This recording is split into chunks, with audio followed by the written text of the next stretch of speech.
protecting our environment. And so we're going to have a program on that today by Jamie Hofling from the sustainability team with the county. And just a few other things about our chapter before we go to the program. Over on the table behind you, there are some little cards with envelopes that if you want to send one in to become a dues paying member, they're available. The dues support the work. We also have, so last month, Governor Kelly had a call to action for the expansion of Medicaid, and that's a priority of hers this year, and Women for Kansas is strongly supporting that. And we have addresses and contact information for our legislators. We have buttons for I Love CanCare expansion. I have information about rallies that are going to happen at the State House to promote that.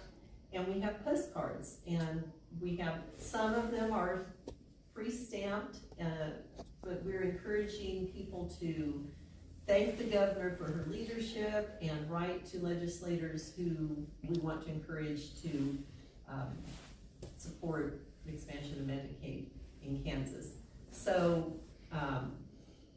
the governor's call to action has created, there has been a bill created. It's been proposed both, introduced both at the Senate and House level, and at this time there's a struggle to even get a hearing on it, and so that's where we need a lot of people power pushing to say this deserves at least a conversation, a hearing. So we have that information. We do keep a petty cash fund for things like rental of the auditorium when we need it, or postage, or that kind of thing. And our current fund balance is $155.92. Welcome, Senator Francisco. Welcome. We did rent out the auditorium last month for the governor's call, and we were reimbursed for that expense. So we appreciate that. And welcome, Senator Marcy Francisco. Last month, Senator Francisco presented a program about legislative priorities and issues that were coming up this session. And we had to move to Zoom at the last minute because it was, Kansas winter weather. It was frigid out and bad weather. And we had a good attendance on Zoom. It was really well worth it. We appreciate you being here. And I called the action number to see if there's any update on Governor Kelly's bills introducing the expansion of Medicaid. Is there any news about where that's going, or has it developed any further? Representative Landwehr said that she would have a hearing on Medicaid expansion, but she's scheduling it for February 23rd, which is after turnaround. So that means if they do pass it, it can't be forwarded to the Senate. So, but the good news is there's a lot of bad information that many of the Republicans in the State House are reporting about Medicaid expansion. Oh my gosh, it's going to cost so much. Oh my gosh, we should take care of the wait lists. So I think there's a misunderstanding that because the federal government would raise our Medicaid reimbursement, we're actually, over the next 10 years, we would actually be, over the next 10 years, think about $600 million to the good. So if we want to work on those other things, getting federal money would be helpful. The flat taxes, kind of, everyone was expecting that there would, not flat tax, everyone was expecting there would be an override of the Republican leadership's tax proposal. It didn't happen, and some people think because there were some members in the House who were not present, had other reasons that they couldn't be there, and they were afraid that they wouldn't get the override. But it's also that I think they're still looking for a vote in the Senate. issue's still an active That issue's active. There's lots of good things actually, what happened was Governor Kelly introduced a very responsible tax bill in a press conference at the beginning of the session. But it didn't include flat tax. So then the Republican leadership included almost all of her initiatives along with the flat tax. That's what would destroy the budget. We can pretty much have one or the other, but not both. But everyone was so excited to hear that we might take taxes off Social Security, or I think most importantly, we might raise the exemption for personal property taxes up to $100,000.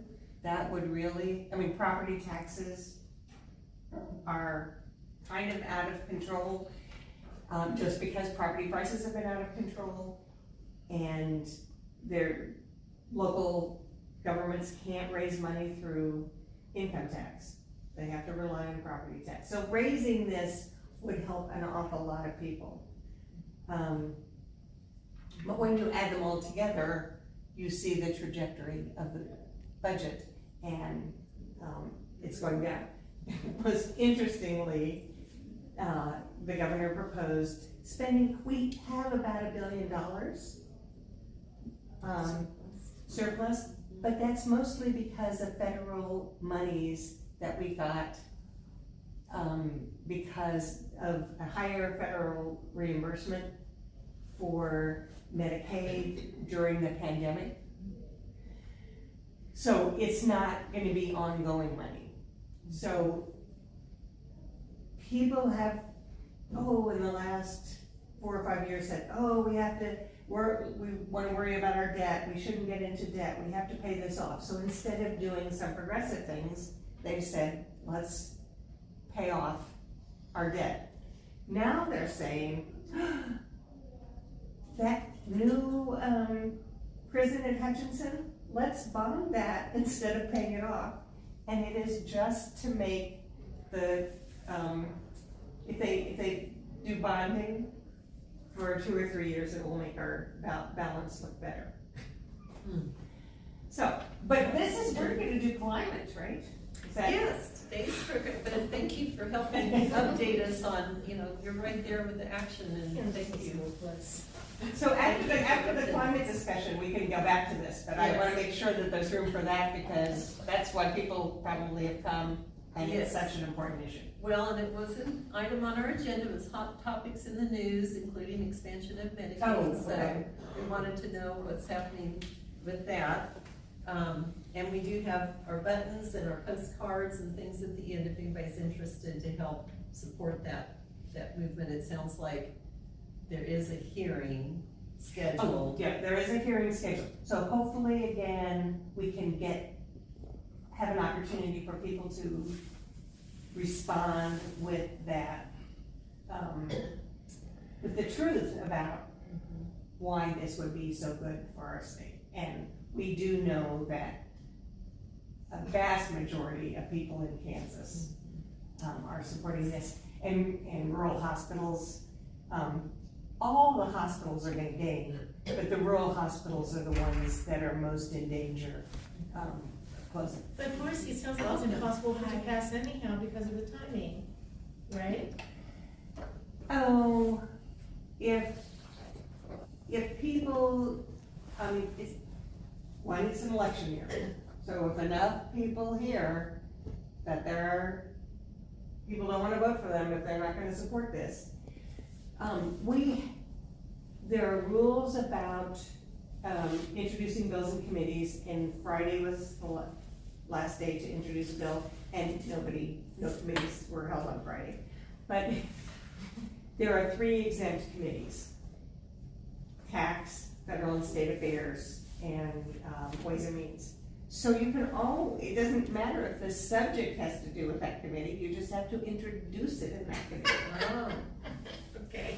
So we're just like high school kids that haven't gotten their work done and figure out a way to do it. So sometimes bills can be blessed. So anyway, So what you're saying is it's not impossible? it's not impossible. Okay. There's a chance.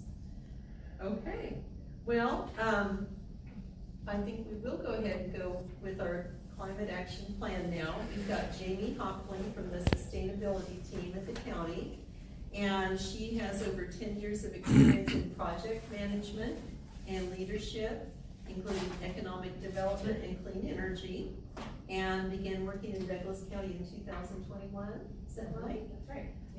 As a food waste reduction specialist, and managed a 2-year grant-funded food waste compost pilot and food recovery program. Interesting to hear about. Yeah. And for the last couple of years, we've been working on the climate action plan for our county. So we're eager to hear from her, and I'm gonna turn it over to you now. Okay. Give it the Yeah, I think if you want to just, whenever it feels safe to plug it. There you go. Get on this side, yeah. Well, thank you all for having me, Kelly. This is great to get to, I don't think I got to talk about the plan on Saturday yet. Aside from at home with my partner and his daughter, sometimes we get into this topic, but normally it's evenings, making presentations to commissioners and to the general public, and but yeah, this is the first time on a Saturday morning, so we'll see how this goes. I also am making another presentation on Monday with Eudora City Commission, and something that I've been, it's been highly recommended to me to really point out co-benefits of sustainability. You guys probably are aware that some places in Kansas and commission, and not limited to just commissioners, but sometimes it's hard to, we need to find ways to align with goals that are economic and about the people, and kind of get outside the bubble of just thinking about sustainability as itself, one in and of itself, or as a silo. Get outside the silo, I guess is what I'm trying to say. So I kind of want to practice that a little bit with you guys. I thought this might be a good group to do that. So they're not on my slides, the co-benefits are not on my slides, but I've got them printed. So if you see me looking down, it's because I'm trying to remind myself of what those co-benefits are of the different areas of the plan. So I'm gonna attempt to do this. I hope it doesn't come out too messy or weird, but I also, we're happy to be your guinea pigs. thank you. It looks like the perfect room for that. Yes, I was hoping so. I really just woke up and had this idea this morning. I was like, I could give the general presentation, and I'll do that, but because I want you guys all to hear about it. But I thought, yeah, what the heck? Why not? Let's just try to do the co-benefits and just be transparent with you all. But that's what I'm trying to move our presentations to be more about that. And it will go a long ways with Eudora and the other governments, the other local governments of Douglas County. So I work for Douglas County Sustainability. We're a pretty new office. We come from a unified office, so it was Sustainability Office of Lawrence and Douglas County up until about the year that I came on board, and it had nothing to do with me coming on. But our office split and became a county office. So there's the Lawrence office also continues on with Kathy Richardson as a sustainability director for Lawrence, and our office is Douglas County. So we've been really trying to broaden our horizons and look more to the county and not just Lawrence, but Lawrence is in the county, so we still do incorporate plenty of values and solutions that are right here in Lawrence too. This is our lovely team. Criner Ritchie is our sustainability manager, and Connie Fitzpatrick, some of you might know some of these people too, is our food systems specialist, and then Amut Bayromalu is our Common Ground program manager. So the community gardens, she manages those. And then I, as Kelly mentioned, I came on as a food waste reduction specialist. So I was managing 2 pilots, the pilot programs through a grant from the USDA. And was trying to introduce food waste into our yard waste compost facility, which was very interesting. They were looking for a way to add moisture to that yard waste. It was interesting, and we got a lot of good data, but it didn't amount in any ongoing effort to do that. And I can get into that if you guys want to hear about it. It's a very interesting, I think it's a very interesting story, but it's unfortunate it didn't land in the productive way that I was hoping for. And then the other program I was doing was gleaning. So we were experimenting with going onto farms and collecting produce that they couldn't sell, or produce that was about to spoil, that still had plenty of life in it. And we were harvesting all of that and then donating it to the local food bank. So primarily Just Food and Sunrise Project, and there were a few churches that we took food to as well. And that does go on through after the harvest. So if any of you are interested in participating as a volunteer, you can through after the harvest. So here's our mission statement. I mentioned we're a pretty new office, so this mission statement is relatively new.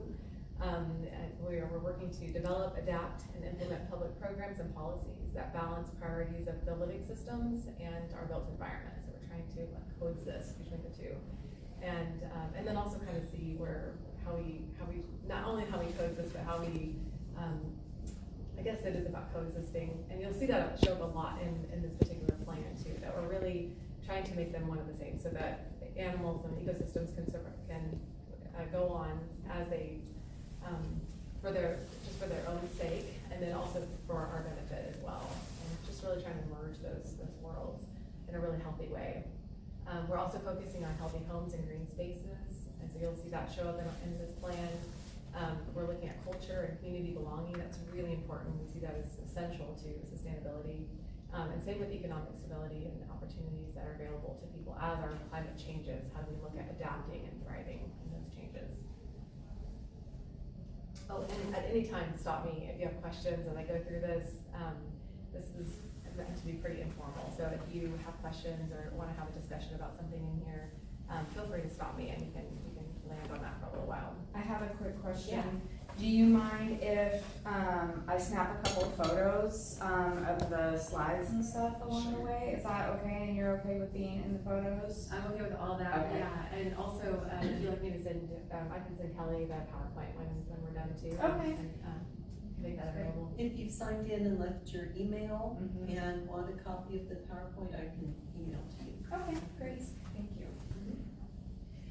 All right, so the Climate Action Adaptation Plan that I've been working on is called Adapt Douglas County.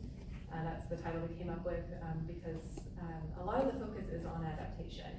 So we were charged, our office was charged with writing a plan to not only mitigate the effects of climate change, the things that are causing climate change, which is primarily the burning of fossil fuels, but also to adapt to the changing climate that we're already experiencing. We're already seeing lots of changes in our environment and in our climate, and the impacts of those are showing up they're more and more prevalent all the time. So we were charged with writing a plan that not only mitigates, but helps us look at what are our assets, what are our vulnerabilities, what are our opportunities to adapt to this changing climate. And then we're also part of a regional plan called the KC Climate Action Plan. Some of you might be familiar with that. It has regional guidance on both mitigation and adaptation as well. And so Douglas County is one of those 11 counties that were incorporated into that plan. And I looked to that plan, our office looked to that plan a lot as we were developing this one. So we did use it as a guide, and it continues to prove to be a big asset in helping us write this plan. But it's not meant to mirror that plan. It's really important to point out that some people have said, just adopt that plan. Well, that plan is really focused on a more urban environment. And we saw that more and more as we went into it. And as we did our focus groups, we saw that we really needed a plan that was focused on Douglas County and the differences and the things that make us unique here in Douglas County. The Sustainability Office, I mentioned that we were a unified office, and that when we split, our office has been able to look more to the county. So again, not just Lawrence Centric. And I hear this all the time when I go to Eudora and I go to Lecompton. Some of you, if you spend time in those smaller towns, you might hear them say, like, they kind of have a little bit of like a little brother syndrome going on, because Lawrence just kind of tends to put them in the shadows. So we're really trying to elevate them and bring them more into this work. And that has a lot of challenges to it. I'll be honest, it's not the easiest thing to do. And there are a lot of vocal people in the rural areas that have their values sometimes appear different than the ones you might see here in Lawrence. So it's been really interesting work to get to do this. I'll mention that Plan 2040, where we're charged with doing this plan, is for Douglas County and the unincorporated areas of Douglas County. It didn't include the cities, but because we're a county office, we did want to look to those other cities and bring them into the fold, so that, again, our impact is gonna be stronger. We think we're gonna be stronger if we work together. Can you give an example of the different values that you just mentioned in some of the smaller communities? Well, I feel like I'm gonna eat my words, so I'm trying to be careful about how I say this. It's okay. But, it's not so much that the values are different. When we have the conversations in the focus groups, sometimes people come and say, we absolutely do not want wind in our backyard. You just hear a lot of, that's on the surface of their mind. But when we have deeper conversations and we peel back the layers, we did see that the values actually were pretty similar. Soil conservation, wanting to be able to enjoy the natural environment, not wanting the light pollution from the wind turbines. It starts to make sense, and we see the common ground there. It is there, it's just have to look for it. I know we probably don't have a lot of time to go on a little, things, but, so what is the opposition to wind just the light, or because it's too close, or what are they unhappy about? Oh, there's so many things, and I'm still learning all the time. Every time I have a focus group and we get to hear from more people, I hear something I've never heard before. But the ones that stick out in my mind are the lights, the potential of harming wildlife, bats, birds, and I hear that from even like Audubon Society. Well, it's, we're yeah, protecting that them. would be sure. Yeah, I mean, and I always think, well, you don't stop flying airplanes, so they also, there are a lot of things that we do that, but we have an opportunity to do it better and different, and really listen to what their concerns are, and that is what our commissioners are trying to do, and that's what my colleagues that are working on the regulations are trying to do. The wind regulations are, you probably know, those are right now being updated. So they're doing I think a stellar job at listening to all those concerns are. I try not to get too buried in all of that because it gets to be very cumbersome, I think. So I'm not probably the best person to talk about all their concerns, but yeah, the ones that I think that, at least the ones that I think make sense are the ones that I mentioned. Okay. Yeah. I just want to say that Kansas actually adopted new rules regarding light mitigation for wind farms. And so if you are developing a wind farm, you have to make a request from the Federal Aviation Administration to have light mitigation. So this is a radar program. It probably adds 1% to the cost of construction of a wind farm. But it means if a plane or a large flock of geese come close to the wind farm, maybe 5 miles, then the red lights are turned on. And then 30 minutes after, there's no more detection, the lights are turned back off.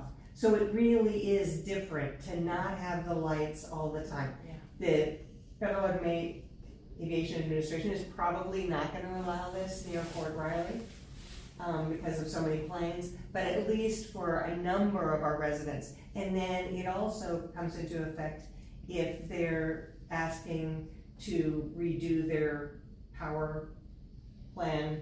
So it's gonna take a number of years, 6 or 8, to have this affect existing wind farms, but it will when they repower those. So when developers are coming in and putting in a permit, they have to abide by that new legislation? They have to make the request of the Federal Aviation Administration, so that decision's gonna be on how many planes are flying in the area. So for this area, it probably wouldn't be a problem. For this area, probably wouldn't be a problem. And Kansas is like the first state to do this, right? One of the first Kansas is the first, for light mitigation. Kansas is probably the first state to have the opportunity for retroactive.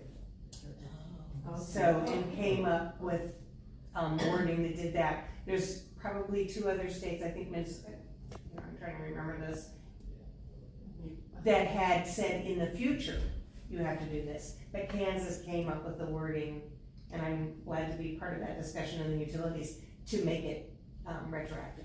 Yeah, that's great, that's good to know. Yeah, I wasn't aware that had changed. I remember hearing discussion that it was being looked at, but I didn't know. No, it's passed. It's passed, okay, that's great, that's great. Bipartisan. That's so Yeah, refreshing to hear something spread the positive word. occasionally around Yeah. here. Yeah, because that does matter, when our policies and our legislation changes to reflect the concerns people have, then we can move closer to actually, hopefully winning, getting somewhere. And I don't want, just one quick question on the solar, the wind farms, is there any regulation about how close they can be to homes, to residences? Well, and you know as well, those are set by county. Okay, So a county can either decide to have or not to have any wind or solar. And if they have it, if the county is zoned, they can make those regulations through the zoning process, which is what, in Douglas County, did a really fabulous job. And I've talked to some other people who say, we're looking at the regulations in Douglas County and using those as we set our requirements. Our original ones or the ones that, the new setbacks? They're looking at the solar. Oh, solar, oh, okay, got it, okay. yeah. Well, and I used to drive to Oklahoma pretty frequently to see a friend, and over the years, because I'm on country highways, and I saw a couple of wind farms, develop, and I was shocked at how they're really very invasive. Anyway, it really freaked me out.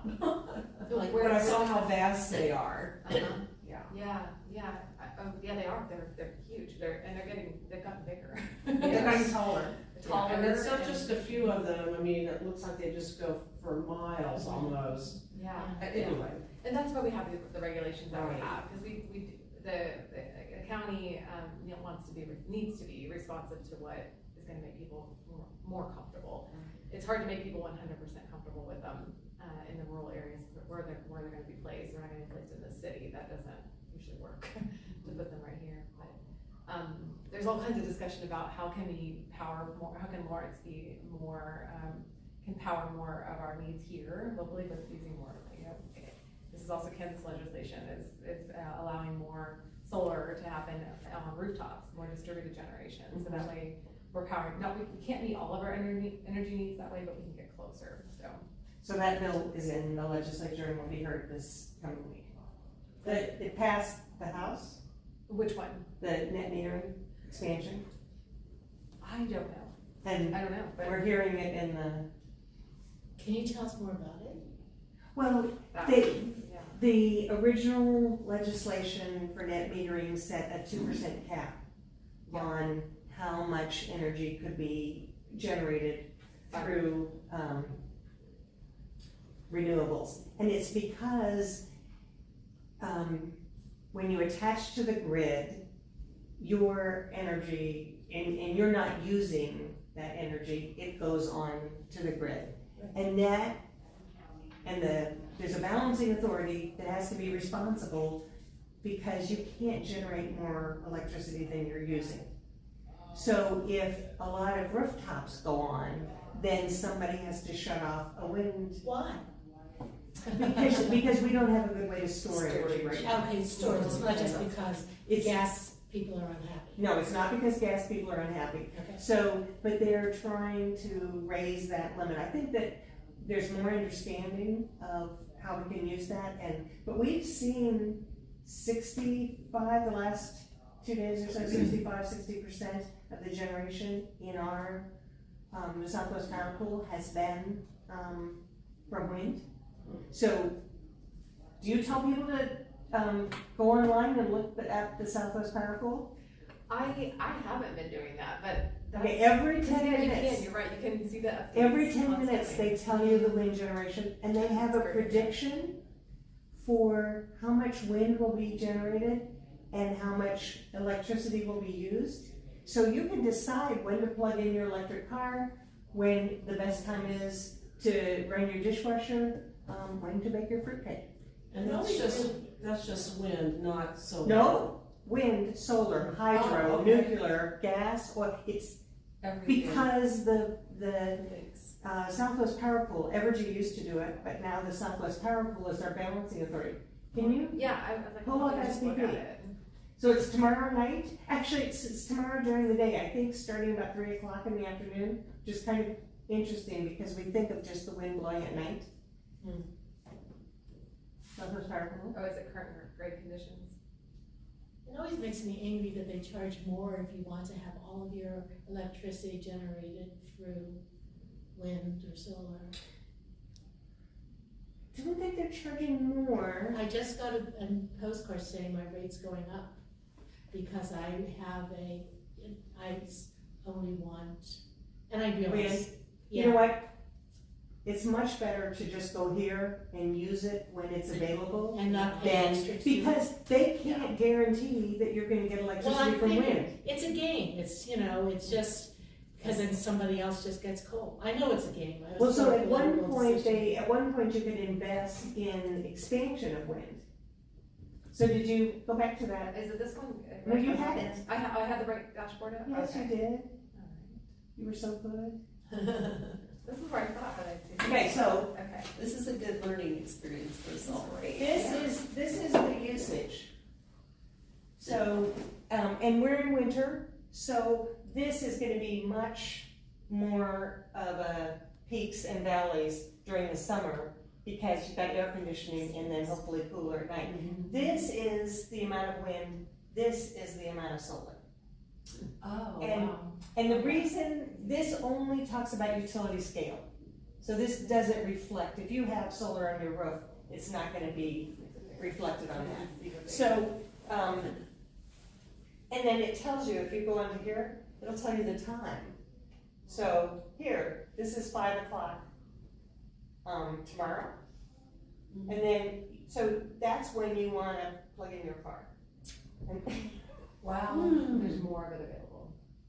yeah, there's more of it available, and so back up to the percentage, or the other, The other screen. yeah, the others, just go back. So this is how we have 37% wind, almost 38, but 2 days ago, this was 65%.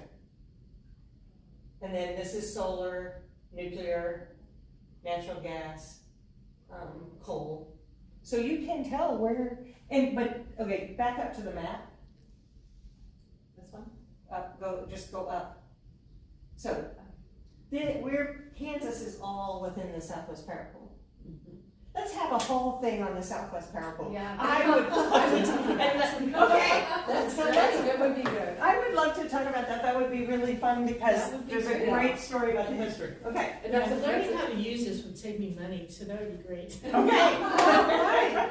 Because I Yeah. pay extra just to get wind, and Yeah, don't pay extra, just use it when it's there. I need to figure Okay. this out. All right, let's get back to I'm Douglas sorry. County. Thank you. That's great.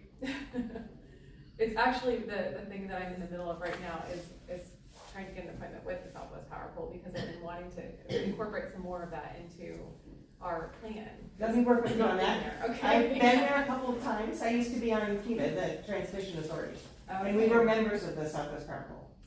Okay. All right. Perfect. That This sounds is great. great. This is the purpose of this group, is to connect women and to get things going in our politics and government. Thank you for That's being great. here, Senator. Yes, thank you. I really was just looking at those grid conditions yesterday at the end of the day and going, okay, this is where I need to spend a little bit of time every day trying to understand this. So you just saved me a lot of time. Okay, so with the plan, these are the things we've been kind of focusing on.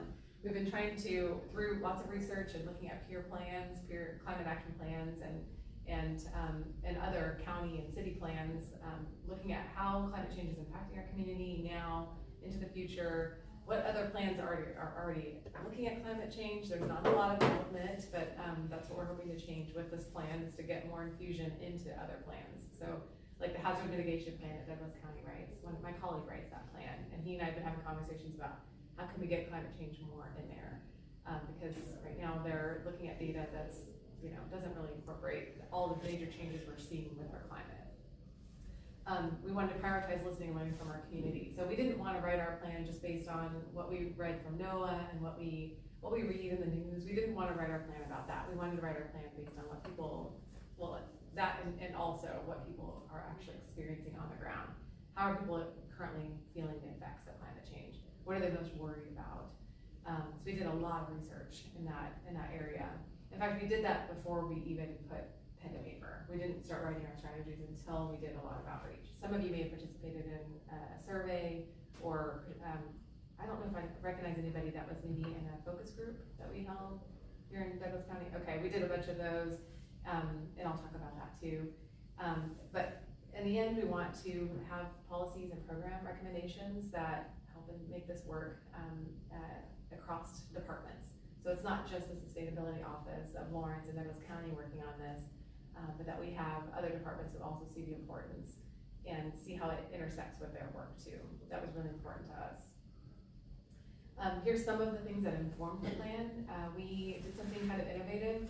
The food system plan was also written this way. I think you're familiar with the Douglas County food system plan. We followed the same model where we hired and actually trained what we call community coordinators.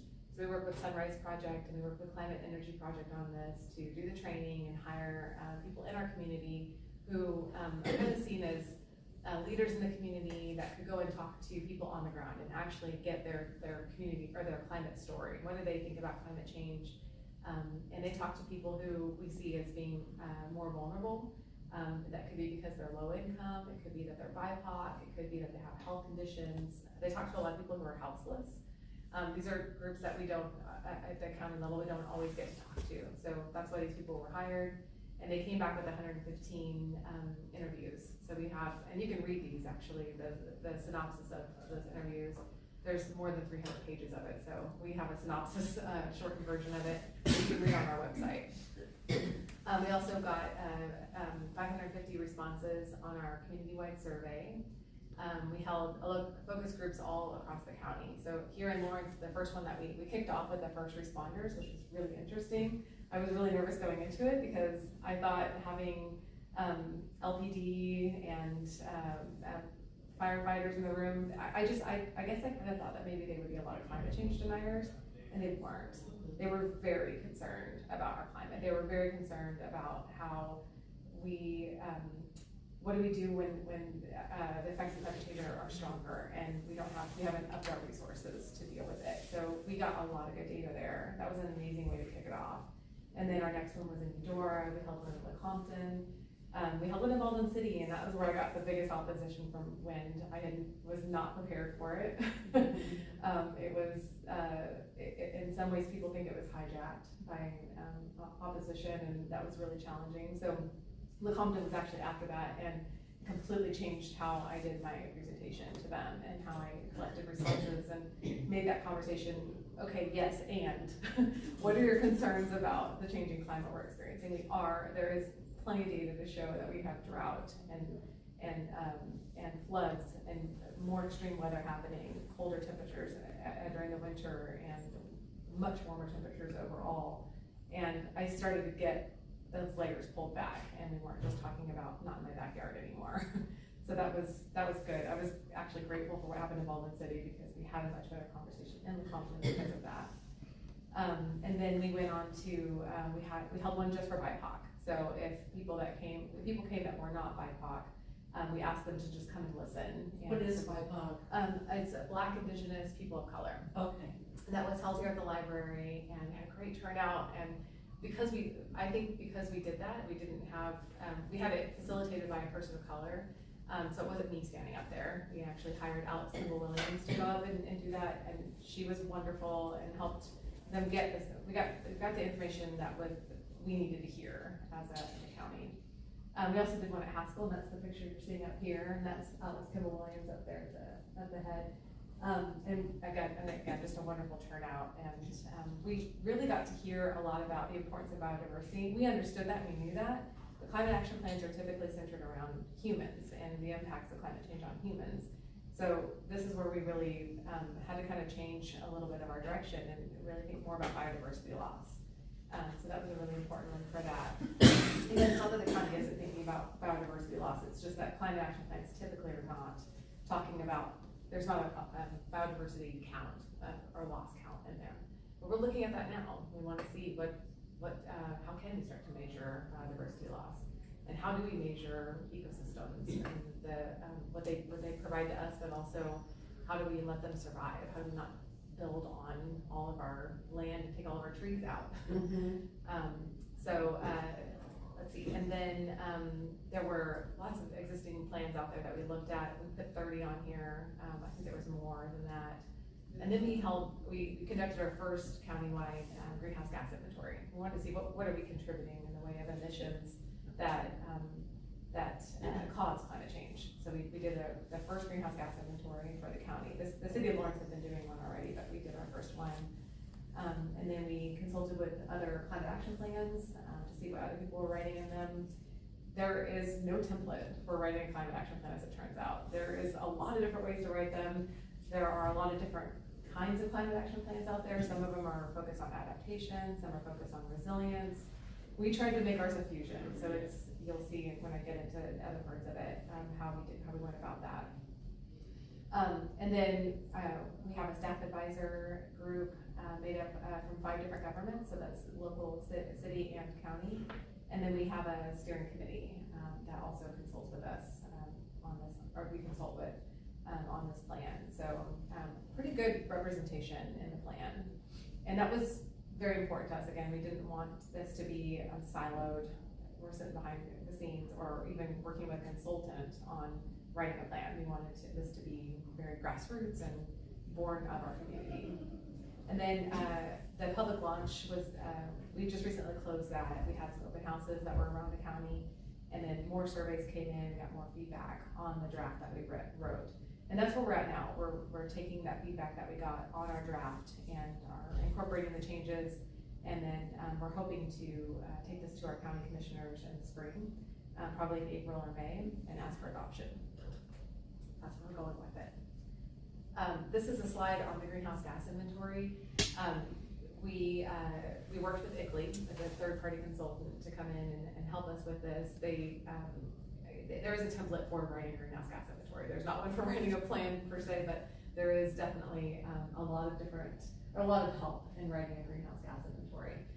So this is what we collected for the baseline year of 2021, that were at 1.4 million metric tons of carbon dioxide equivalency. So it's not carbon dioxide, just carbon dioxide. There's other greenhouse gases out there, and everything is kind of measured up against carbon dioxide. So this is the number that we came up with, and then we looked at forests and trees as well. So there was a mapping done to see what does our tree coverage look like that can actually sequester some of that carbon. And you can see that actually takes out about 10% of our emissions. What is processing fuel? That is where you have just leaks, basically. Yeah. Like pipelines, and there are a lot of different ways that the fuel is not consumed that we access. So that's built in here too. This is what we see in other greenhouse gas inventories in other counties and cities as well. This is the typical breakdown of the sectors. You see the built environment, and then you have transportation. Those are usually right at the top. Our built environment, residential and commercial, make up over half, and then transportation is a pretty big chunk there too. So kind of broken into thirds, as you can see here. So those are really where we're focusing a lot of our efforts in our plan, are on these 3 different areas. Also, I want to point out that while this greenhouse gas inventory is a good pulse on what we're emitting, we didn't want to be overly emphasize this. We really wanted to also look at other measures as well. So we are still looking at the performance indicators that we can look at and track over time. So don't get too hung up on just greenhouse gas emissions, because sometimes it can be a little bit short-sighted. And this is a slide to show what would happen. Well, it shows baseline, so you see all of our figures what they were when we ran the inventory in 2021. And then there's a bar graph that shows business as usual. And you do see emissions coming down. And business as usual is just is exactly what it says there. It's where, there are things that just happen, like with there's federal standards that, federal energy efficiency standards that are bringing these down, cars are becoming more efficient. So our emissions do come down without local action as well. Those are really important. It's also some of the plans that utility companies have for decarbonizing the grid. So those are baked into the business as usual scenario. And then with additional climate action strategies, we're gonna bring it down further, down from 25.5% to 38.5% is where we're going with this. I'll let you guys look at that for just a minute, and it's a bit to take in, kind of a lot to take in. But we wanna get up to 50. We would love to get up to 50, but we're looking at by the year 2030, and that's what that Okay. is. Yeah, the international. That's with the current amount of, that's without increased use also, right? Like, It does account for increased use, and it accounts for, yes, we do have data, in this that accounts for our change in population growth. Yeah, that's all figured into this. But yes, the International Panel on Climate Change definitely recommends that we be a lot more, that we reduce our emissions even more. We wanted to put in here what we think we can actually do by 2030. So again, baseline was 2021, and we're already in the year 2024 right now. So we don't have a lot of time to get to 50% right now. But we will be tracking this. We are gonna run greenhouse gas inventories every 3 years. So I will be looking at this year, 2024 will be our next one. And I won't be able to do that until this year's over. So in 2025, we'll run that again, and we'll see what our track record is looking like. Any questions about any of that? Okay. Sometimes I get a ton of questions on GHG, so I want to, spend a little time there if people have questions. Okay, so then I wanted to talk about, are we going until, I see the time is 11:25. Oh, we have until 12? We have until 12. Okay. Right, okay, and again, stop me if you have questions, and if there's an area you really want to hunker down and discuss a little bit more, let's do it.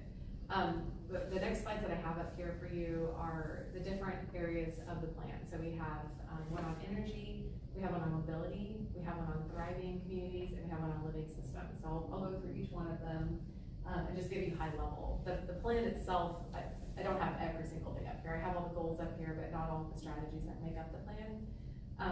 But I do encourage you to take a look at that. It's available online. I also have a printed copy here that I can pass around if you guys want to take a look at it. But I did pull out sheets of it because I wanted to have the co-benefits up here. So the plan that I brought with me is a little broken up because I have sheets here. So why is your goal rooftop solar rather than just solar? When you say just solar, do you mean? I mean, both utility solar and rooftop. Yeah, so we want to, the way that we're supporting utility solar is through our regulations. So it is still in here, and we do have it in here as part of making the grid resilient and strong. But it's not another place that we're starting at. We're starting with reducing consumption first. Is that? Well, and I'm just saying, you say increase energy efficiency and rooftop solar. Rooftop solar, you know drawdown. So utility solar is much higher than rooftop solar. Yeah. Rooftop solar is not gonna help us with the peaks. In California, because they put on so much rooftop, they're paying Nevada to take their energy. They are paying Nevada to take their energy. So I just rather see the emission target be increased energy efficiency and renewables. Because you picked one way to generate electricity, and you know, it could be small scale nuclear, right? That you can build on a coal plant, right? I mean, like, so as a question and a point to what you're getting at, when we're talking about like how much area we pay for parking, for parking, for example, like, and take away like all the carbon sequestering of any potential plant life being there in the first place, when we make like a mall or some sort, any kind of infrastructure for offices or whatever, if we can put, you know, you cover the parking, put solar on there without removing all. I don't think that's rooftop solar. Right, and we do have that in here too, Cause this is an issue with the recent plan for like a pretty big solar array, isn't it? The Where they wanted to Savion? put it, yeah. Like the loss of the land Right. that it's gonna cover versus, The one that KPI reviewed, is that what the Kansas Public, Permaculture Institute reviewed? Right. Is that, yeah. But we have one going in near You're saying Seoul. it's not, that wouldn't be considered rooftop? I don't think, that would not be considered rooftop. Right, we have commercial solar and, residential solar, strategies in this plan. So putting them on parking lots, if that's is that what you mean, putting them on parking lots or on buildings, Well, I guess, over green space, or? no, I'm just trying to present it as a question, cause it's like Okay. a broad, like, So the good news is the land development code that we're working on in the city is gonna actually try to reduce the amount of parking that's required, because we're paving too much. So that's another, we can go at it from two ways, Yeah, that's true. so. On the other hand, having solar where we're already paving anyhow is a really good idea. It's 10 times more expensive than utility solar. Yeah, I didn't have the figure of. but also you're, but also I mean, you're related the to, one that looked at but your related to price. what you're just talking about, like, you're saying that you're factoring in trees, but presumably you're working with like the urban areas within the county, but you're more responsible for the rural areas, right? At More- the county, right, that's where the county has jurisdiction. And so you're working with like a lot of farmers and whatnot, so. Yeah. And a lot of that, as far as like the broader environment and the effects of it, like, would be more about what we plant and not. So you're looking at like cover crops and Mhm. carbon sequestering, and Absolutely. also like where utilities have their, say, if you're gonna have a wind farm, what plants are being planted around those, and Sure. how often are things having to be mowed, and what, aside from just trees, like what greenery is there in that, and it's not being, just paved or just lawns. Right. Stuff like that is really pertinent for all those statistics as well. Yes, Right. it is, it definitely is, and that's on the mobility, we have, green infrastructure and, strategies, goals, for exactly what you're talking about. And not just limiting ourselves to trees for carbon sequestration. Yeah. Right now, that's all our third-party consultant was able to track was the benefits of trees sequestering carbon. We know we live in an environment where prairie is very important. And so the suggestion is not to put trees up everywhere, in every place that we possibly can. But it is to recognize that both trees and prairie plants are able to sequester carbon. So we're trying to account for that too, and that will be something as we start to implement this plan, we're going to be looking at how can we account for the benefits that come from prairie as well. And the farming methods, right? And the what? And the farming methods. Farming as methods, well. yes, Yeah. yes, absolutely. Yeah, we have regenerative agriculture in here, and it's in the living systems. You better let you flip through your slides. That's okay. I really appreciate the way that we're going about this, because I tend to just kind of stand here and talk, and I don't ever know what people are thinking, so this is wonderful to know where we're going with it. Can I ask one question? Yeah.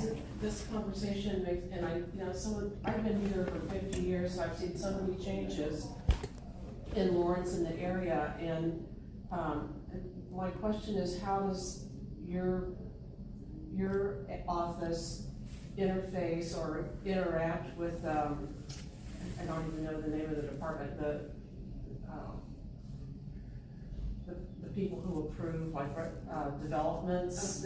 Zoning and coding, yeah. Do you have any involvement with them at all? Our office does, yeah, particularly Criner Ritchie, our. Because I keep hearing that the zoning and coding department sort of just, they have a lot of power and disregard issues like, what land should be developed. And right now I'm thinking about the senior living area that's being built just off Harper and the land that was there before. And I have a friend that lives in that area and was trying to stop the development because of, I mean, that land had eagles on it and a running stream, and it's sort of like a wildlife area. And now it's just all, you know, it's all been torn up, so, anyway. Yeah, I didn't yeah. mean to ramble on that, but. No, that's very important, and, I mean, zoning and codes, the planners in that department, those are colleagues of mine, and they're working with the tools that they have available to them, and they're making decisions based on the regulations that are in place and the codes that are in place, and, we want to provide them with additional tools, including our planning commissioners and our county commissioners, county and city commissioners, the tools that will help them make decisions that also value, that have methodology that accounts for that loss. So that's what we're working towards with this plan, is setting forth goals and really getting that into our sphere, and getting that into our government so that we can start to work towards what does that look like? How do we account for those? What tools do we need? So that it's not all,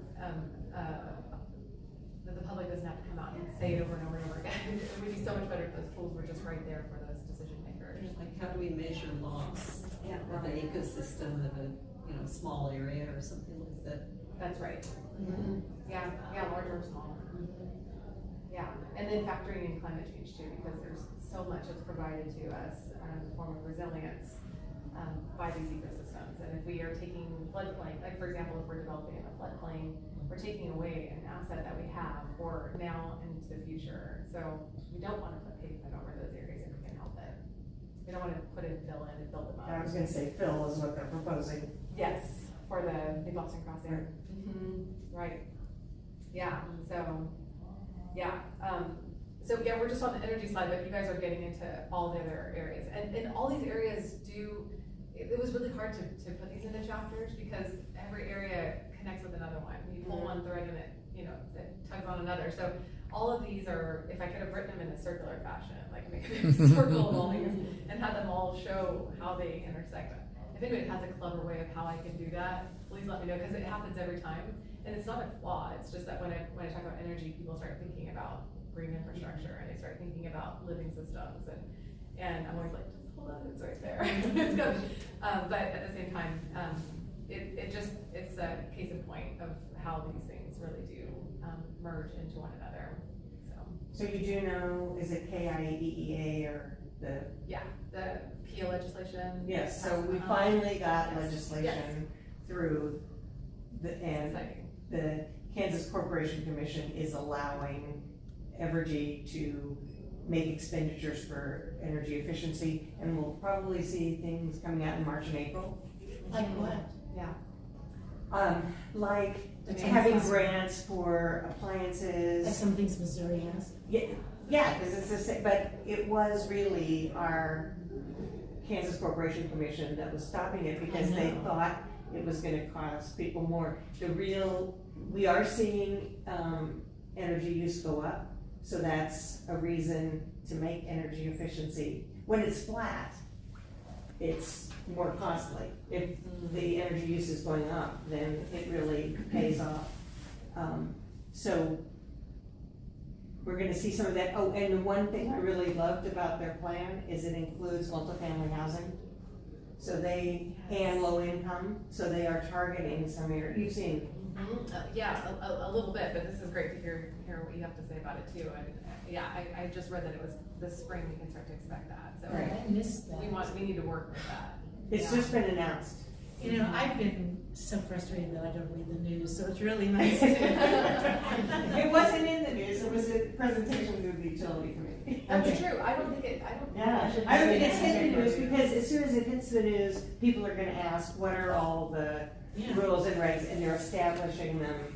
They're hoping to have them so that HVAC contractors for this summer can offer anybody who has to replace their equipment,